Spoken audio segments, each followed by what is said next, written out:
So today, we're going way back, looking at the genesis of one of the world's biggest companies. Right, but not the giant corporation we see now. No, exactly. We're focusing on the founder, Phil Knight, back when it was all just barely an idea. Yeah. Raw, uncertain, kind of desperate even, in the early 60s. And our mission here, it's pretty straightforward. We're looking at these early chapters, his own account, almost like a startup manual. Yeah, like a masterclass hidden in plain sight. We want to pull out those core lessons, the actionable things that let this completely, let's be honest, ridiculous, crazy idea actually survive. Despite everything. Near collapse, betrayals, running on fumes financially. We're digging for that operating manual, for doing something totally unconventional and somehow making it work. And you really have to start with what was driving him personally. Knight wasn't just like looking for a decent job after college. Yeah. He talks about aching for a life that felt meaningful and purposeful and creative and important. And he specifically adds, above all, different. That word, different, that feels key. It wasn't about fitting in. Not at all. He wasn't thinking career path. He wanted a dream, something worthy, fun, a good fit. And then, crucially, he wanted to chase it with an athlete's single-minded dedication and purpose. Okay, so it's less about work and more about finding a game he wanted to play full out. But how do you actually do that? How do you practice that level of dedication? Well, that brings us right into our first big lesson from these sources. You've got to embrace the crazy idea fully and adopt this pioneer mindset. Pioneer mindset. Which basically means recognizing that the biggest hurdle is often just starting. It's psychological. I love that quote he mentions from a former teacher talking about the Oregon Trail folks. Something like, Yeah, the teacher growled it at them. The cowards never started, and the weak died along the way. That leaves us. Wow. That's brutal, but it really frames it, doesn't it? It's such a powerful filter for entrepreneurship, right? Just starting, despite the fear, the unknowns, not having all the answers, that act alone puts you ahead of most people. Because the cowards never start. Exactly. Yeah. And Knight seemed to internalize this. He concluded, the world is made up of crazy ideas. History is one long processional of crazy ideas. So the goal isn't to have a safe idea. No. It's to have one that's powerful enough to be worth the risk, worth the craziness. But, okay, practically speaking, starting needs fuel, usually money. And his first big hurdle wasn't some competitor, it was his own dad. Absolutely. He needed that initial stamp of approval and, the cash. This was 1962, trying to import Japanese running shoes. Which nobody was doing. Right. And his dad, understandably, was worried about respectability. The whole thing sounded flaky. So how did he get the buy-in? Well, this is interesting. He couldn't really sell the business idea itself. It was too out there. So instead, he sold the trip. He framed this round-the-world journey, which included the stop in Japan, as the real value, like an educational experience, an investment in his son. Ah, clever. So the crazy idea kind of hitched a ride on the more acceptable idea of a world trip. Pretty much. The dad focused on the value of the journey, gave his blessing, and crucially, the cash. And the shoe idea got its foot in the door, literally. That's a huge lesson right there in just framing, finding the angle that makes your crazy idea seem reasonable to the people you need support from. Definitely. And you see, this early mindset wasn't just about the business idea, it was about life. Yeah. Like extreme carpe diem. Seize the day, right? Totally. Look at that detour in Hawaii with his friend Carter. It wasn't planned. They just stayed. Yeah. Just decided, let's stay here for a while. Yeah. But they weren't just beach bums. They needed money. So they got these awful jobs selling encyclopedias door to door. Ugh, I've heard those jobs are brutal. Right. But here's the thing. They deliberately only started selling at 7 p.m. Why so late? So they could surf all day. No way. That's dedication to the lifestyle part of the dream, isn't it? Even while doing grunt work. Exactly. And you have to remember the backdrop, too.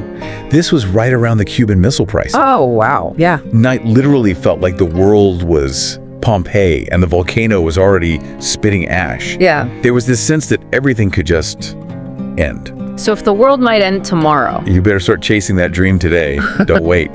That uncertainty, that feeling of fragility, it pushed him to act now. So the practice for you listening might be recognizing that feeling, that life's uncertain, the perfect time is a myth, so you just have to jump. Precisely.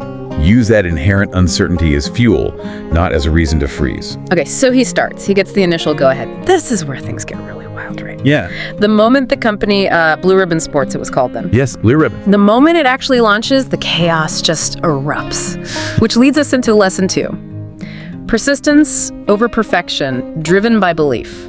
Oh, the struggle was immediate and came from all sides. First, the supplier in Japan, Onitsuka. The shoe guys. Yeah, they were just maddeningly unreliable. You know, he'd be desperate for shoes to sell, and he'd get these cryptic letters back saying things like, shoes coming in just a little more days. That's not helpful. How do you run a business like that? You have no idea when inventory is arriving. You pretty much do. It was constant uncertainty. And it wasn't just logistics.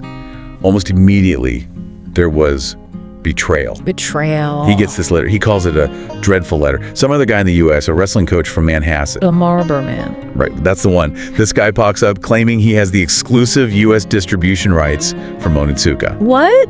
So Supplier Knight was basing his entire fragile business was potentially cutting him out already. So, exactly. Before he'd even really gotten started. Imagine the panic. And the financial stress must have been unbelievable. He talks about his banker, Wallace. Oh, Wallace sounds like a nightmare. Constantly haggling over every penny, demanding more equity, treating Knight, in his words, like a deadbeat. Just relentless pressure. How did he even cope with that day to day? Well, his internal mindset is really revealing. He joked, darkly, that his main goal wasn't even winning anymore. No. He just didn't want to lose. And he developed this kind of internal chant, fail fast. Fail fast. That sounds counterintuitive, like embracing failure. It wasn't about wanting to fail. It was more about, okay, if failure's a possibility, maybe even likely, don't let the fear of it paralyze you. Keep moving, make the mistake, learn, move on. Quickly, don't get stuck. It was about momentum over perfection. So the goal becomes just surviving today, making it to tomorrow. Right, that sheer refusal to lose today, that provides the grit. But grit alone doesn't sell shoes. And that's the fascinating contrast, isn't it? He was apparently terrible at selling encyclopedias in Hawaii, and he mentions failing at selling mutual funds too. Utter failures, by his account. But then, he starts selling these Onitsuka tiger shoes out of the trunk of his green Plymouth Valiant. And he's an instant success. People are flocking to buy them at track meets. Why? What was suddenly different? He's the same guy. The difference, he realized, was belief. Deep, genuine belief. In the shoes. In something bigger. He said, I believed in running. I believed that if people got out and ran a few miles every day, the world would be a better place. And I believed these shoes were better to run in. And then the kicker. People, sensing my belief, wanted to buy them. Okay, so the practical lesson there is huge. It's not just about having a product, it's about operating in a space where what you're doing aligns deeply with what you actually believe. It has to be almost inseparable from your mission. Because when things get chaotic, the bank calls, the supplier ghosts you, someone tries to steal your deal. Which all happened. Right. If you're just in it for the money, you'll likely fold. But if you genuinely believe you're putting something good into the world, you can endure the chaos. Because the mission matters more than the setbacks. The product becomes the vehicle for that belief. Exactly. And that kind of belief system, it naturally attracts, or maybe demands, a certain kind of team. People on the same wavelength. Which rolls us right into lesson 3. The art of unconventional team building and management. Because the early team, they weren't typical corporate hires. Not even close. They were as quirky and driven as Knight himself. Let's talk about Jeff Johnson, full-time employee number 1. Johnson, he sounds legendary. Totally. This guy quits his job in social work. Why? Because he decided he preferred focusing on Rudder's feet. Okay, that's specific. Right. And his dedication was just off the charts. He'd write these incredibly detailed, long letters to customers. Not just sales pitches, we're talking poems, little stories, hand-drawn pictures sometimes. Seriously, poems about running shoes. Well, about running, about life, connecting with them on a human level. And get this, he kept these meticulous files on index cards for every customer. Like CRM. Exactly. Tracking shoe sizes, preferences, but also stuff like birthdays, race results. He'd send them Christmas cards, congratulatory notes if they ran a good race. That's incredible customer service, way ahead of its time. He wasn't selling, he was building relationships, building a community. Absolutely. But here's where the management part gets really weird, or maybe brilliant. How Knight managed this eccentric genius. Okay, how? Strict oversight, clear KPIs. The exact opposite. Knight was apparently influenced by General Patton. Patton, The World War II general. What's he got to do with shoes? It was Patton's management philosophy. Don't tell people how to do things, tell them what to do, and let them surprise you with their results. Okay. So Johnson is pouring his heart out in these letters, not just to customers, but to Knight too, begging for feedback, for encouragement, for direction. And Knight? Knight often didn't even answer them. Wait, what? He ignored his star employees' pleas for guidance. That sounds like terrible management. Or accidental genius. The effect was Knight's silence created this vacuum. Johnson just filled it with his own boundless creativity and energy. So by not micromanaging, Knight gave him implicit permission to just be Johnson, to invent this whole customer relationship system on his own? Pretty much. Yeah. Knight gave him the what sell shoes, connect with runners, but he stayed completely out of the how. Yeah. And that radical freedom allowed Johnson to innovate in ways Knight probably never could have directed. So the practice here is identifying talent and then having the guts to actually get out of their way, trusting them completely. Yeah, radical trust. Even if it feels like neglect sometimes, it's about knowing when not to manage. Okay, and then there's the other side of this unconventional culture, the famous butt face sessions. Ah, yes, the butt faces. These were their annual management retreats. And they sound aggressive, defined by contempt, disdain, and heaps of abuse. Yikes. It sounds brutal, but the key distinction they made, according to the sources, was crucial. Which? The abuse, the criticism, the contempt. It was only directed at the ideas being presented, never ever at the person presenting them. Ah, okay. Attack the idea, not the individual. Exactly. It was a deliberate culture they built. Intense intellectual honesty was the goal. The only thing they absolutely wouldn't tolerate. A thin skin. You had to be able to take criticism of your work. Fierce criticism. Even Knight himself wasn't immune. They apparently called him Bucky the bookkeeper. His own team called the founder that, and he was okay with it. He never asked them to stop. He seemed to understand it was part of the process. So how do you practice that? It seems like a high wire act. Brutal honesty without destroying morale. I think the key is that foundation of deep personal loyalty and trust first.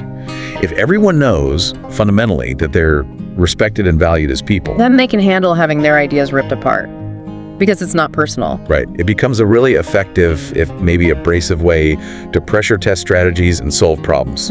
Everyone's focused on finding the best idea, not protecting egos. Okay, so let's try and synthesize this. We've got these 3 big lessons.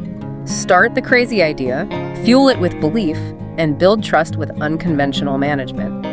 What's the takeaway for someone listening right now, maybe wrestling with their own crazy idea? Well, it seems like building something truly different requires this weird mix of like extreme audacity and just grinding resilience. First, you just have to start. Don't wait for perfect. Be the person who actually takes the first step, like those Oregon pioneers. That alone puts you in the game. Right. Embrace the crazy. Second, that belief engine. It's non-negotiable. If you don't have that core conviction that what you're doing matters, that it makes things better somehow. You won't survive the inevitable chaos, the betrayals, the money stress. That belief is your fuel tank. And third, trust. Find those passionate, maybe slightly weird people like Jeff Johnson. Give them the mission, then give them real freedom. And build a culture where ideas can fight it out, honestly, because the personal trust is rock solid. It's interesting, Knight reflected later that his initial drive wasn't really about winning. Yeah, he corrected himself. He said, no, that's not right. I simply didn't want to lose. That feels different, more controllable. Exactly. Winning often depends on external stuff, luck, competitors, but not losing. That's about your effort today, your hustle, your belief, your courage to face the next problem without quitting. It's an internal game. A daily battle just to stay in the ring. And eventually, if you stay in long enough, you might find yourself winning. He talks about finally seeing the Parthenon, the Temple of Athena, Nike on Nike, the goddess of victory. And Mount Fuji. He vowed not to climb it until he had something to celebrate. Right. You had to earn that climb, earn that moment of victory by first just not losing day after day. So maybe the final thought for you listening is this. If real, lasting success isn't just the flashy win, but that stubborn refusal to fail, what's the small, crazy idea you need to start defending today? What's the first step you need to take so you don't look back wishing you'd at least gotten in the game? What are you waiting to celebrate?